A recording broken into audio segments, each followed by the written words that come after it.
Hello guys, my name is Matthew, and in today's video I'm going to show you how you can change your bio message or set a status on your Discord via Discord app. First of all, let's turn on our Discord.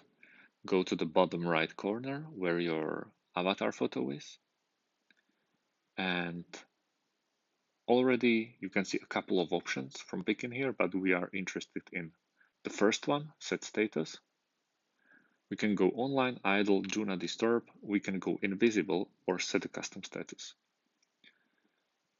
We pick on the first one and say, I don't know, hello YouTube.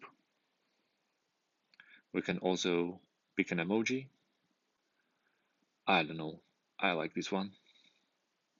And most of the people are going for don't clear.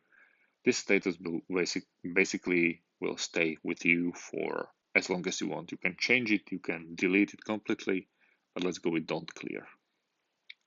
Now we have to confirm by clicking on the top right corner where save is. And as you can see, under my name, there's a hello YouTube. So that's about it. Thanks for watching and see you on the next video.